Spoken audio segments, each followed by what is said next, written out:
Bonjour dans la classe de la 9e année fondamentale du Spring Hill College, classe de SVT Biologie.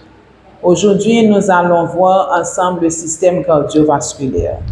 Avant de continuer, je vais vous demander de vous abonner à notre chaîne. Cliquez sur la petite cloche.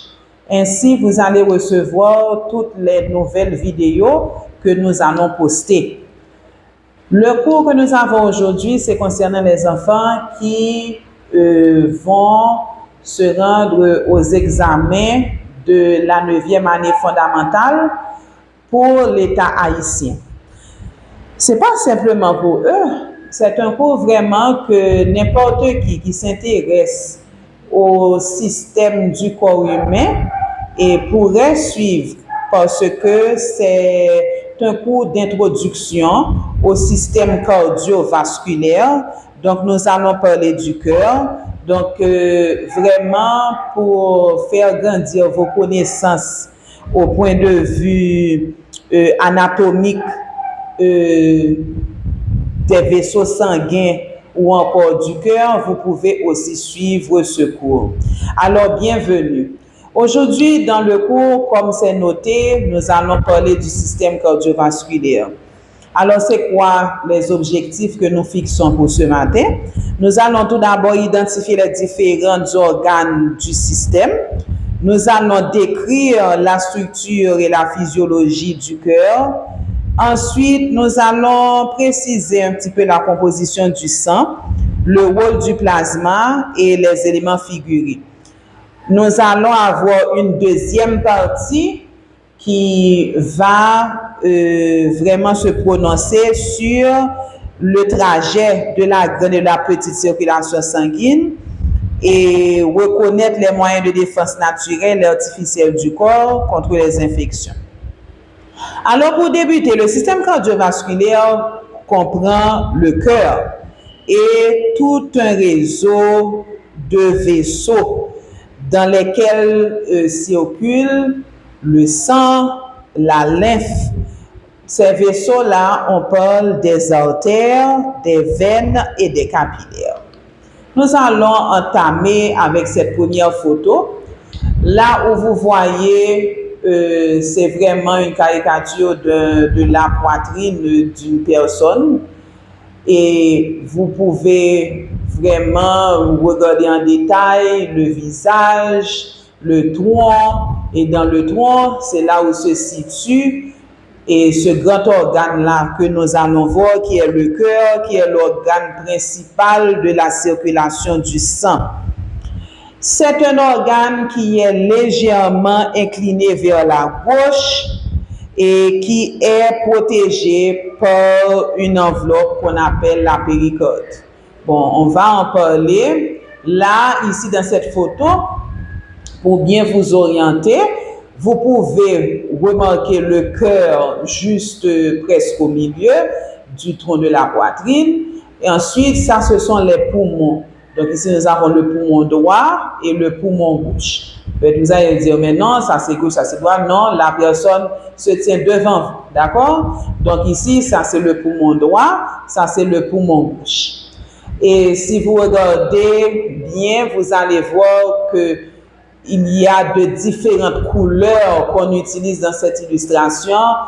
On utilise le bleu très souvent dans les illustrations cardiaques pour montrer la circulation d'un sang qui n'est pas oxygéné. On utilise le rouge et par contre pour montrer la circulation d'un sang qui est oxygéné. La première chose qu'il faut regarder ici, c'est que le cœur comprend 4 cavités. 1, 2, 3, 4. La première cavité, c'est l'atrium droit.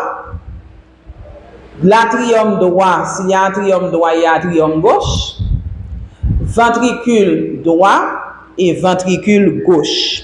Alors, au lieu de dire atrium, vous pouvez voir aussi oreillettes, qui sont les cavités supérieures du cœur. Donc, quand on dit supérieur, ça veut dire en haut. Inférieur veut dire en bas. en anatomie, en biologie, on n'utilise pas les termes haut, bas. Au lieu de dire en haut, on dit supérieur. Au lieu de dire en bas, on dit inférieur. Les oreillettes et les ventricules sont séparés en deux parties, comme vous pouvez le voir. Le cœur vraiment est séparé en deux parties. Comme vous pouvez bien le distinguer ici, vous voyez qu'il y a une partie qui est bleue.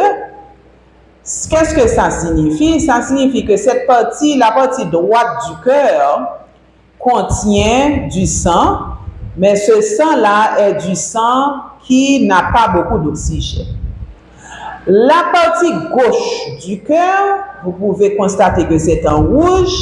Ça veut dire que cette partie du cœur-là contient du sang qui est oxygéné. Alors, si vous regardez bien, les deux parties du cœur sont séparées par une sorte de cloison, une cloison longitudinale qu'on appelle le septum.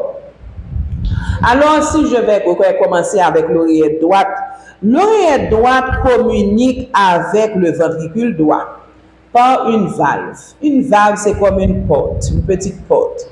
Une valve, et cette valve-là a trois parties qui la ferment et qui l'ouvrent. On l'appelle la valvule tricuspide. Tandis que l'oreillette gauche elle-même communique avec le ventricule gauche par une valvule aussi, mais c'est la valvule bicuspide ou encore on l'appelle la valvule mitrale. Si vous regardez bien, vous allez voir que dans cette partie droite du cœur qui contient le sang, qui n'a pas beaucoup d'oxygène, c'est pour ça qu'on le représente en bleu, elle communique avec les poumons via ce qu'on appelle l'artère pulmonaire. Voici l'artère pulmonaire. Pourquoi? Puisque le sang n'a pas d'oxygène, le sang maintenant va passer vers ce trajet pour se rendre dans les poumons et c'est dans les poumons que le sang va emmagasiner des molécules d'oxygène qui vont permettre à ce que la circulation maintenant soit bourrée d'oxygène à nouveau. Dès que les poumons finissent de faire leur travail, ce sang-là qui maintenant est oxygéné va passer par les veines pulmonaires. Les veines pulmonaires maintenant vont simplement transporter ce sang qui est oxygéné vers l'oreillette gauche. De l'oreillette gauche, ce sang va passer par la valvule bicuspide ou mitrale pour se rendre au ventricule gauche.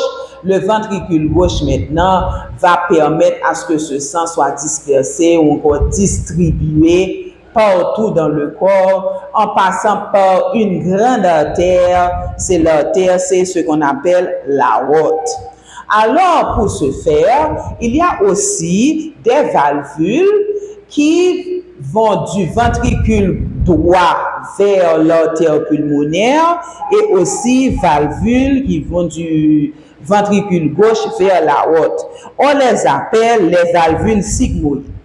Les valvules sigmoïdes sont situées à la base des artères aorte et pulmonaires et ils empêchent au sang de reculer ou encore de retourner dans les ventricules. Le sang est obligé de se rendre vers les poumons ou encore le sang est obligé de se rendre vers l'aorte. Alors, si vous regardez bien cette photo, c'est vraiment, je dirais que c'est une illustration qui démontre la circulation pulmonaire, qui est quoi? La circulation entre le cœur et les poumons. Ensuite, ça démontre aussi la circulation systémique, qui est simplement lorsque les artères, maintenant l'artère l'aorte est remplie d'oxygène, de sang qui est oxygéné, ça va être distribué partout dans le corps via toutes les autres artères que nous avons. Maintenant, nous allons parler un petit peu du fonctionnement du cœur. Le cœur fonctionne comme une pompe. Le cœur est là pour aspirer le sang des veines par les oreillettes et propulser le sang des ventricules par les artères. D'accord? Alors ici, cette photo-là, cette illustration, à vrai dire, va nous montrer directement comment se fait la circulation du sang dans le cœur. Alors, on commence avec le numéro 1 ici. Alors, le sang arrive dans la partie supérieure du corps, la tête, le cou et les membres supérieurs par des veines, une veine mère qu'on appelle la veine cave supérieure. Le sang aussi arrive de la partie inférieure du corps par la veine cave, mais la veine cave inférieure.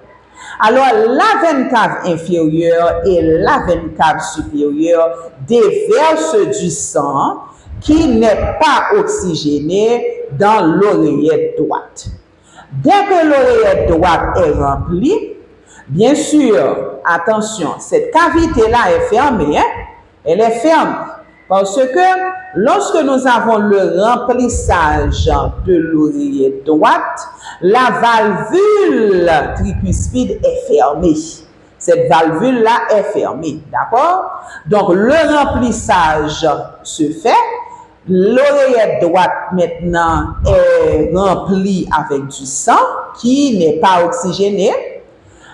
Dès qu'elle est remplie, l'oreillette, la valvule tricuspide va s'ouvrir. La valve s'ouvre, le sang est déversé dans le ventricule droit. Encore, cette cavité est fermée parce que la valve qui va vers les poumons est fermée. Dès que la cavité est ouverte, maintenant, et dès que la cavité est remplie, je veux dire, cette valve-là va s'ouvrir. Le sang maintenant, le cœur va pomper ce sang pour aller vers les poumons. Arrivé dans les poumons vont maintenant remplir à nouveau ce sang-là d'oxygène. Le sang est oxygéné. Le sang maintenant qui arrive des poumons qui est oxygéné va maintenant se rendre vers l'oreillette gauche. L'oreillette gauche, le même phénomène qui s'est produit du côté droit se produit dans le côté gauche presque en même temps. Hein? Et donc, l'oreillette gauche se remplit. Dès qu'elle est remplie, la valve bicuspide maintenant va s'ouvrir et permettre à ce que le sang soit déversé dans le ventricule gauche. Du ventricule gauche, maintenant ce sang-là qui est oxygéné va maintenant être pompé vers l'aorte. De l'aorte, nous allons avoir la distribution du sang oxygéné dans tout l'organisme.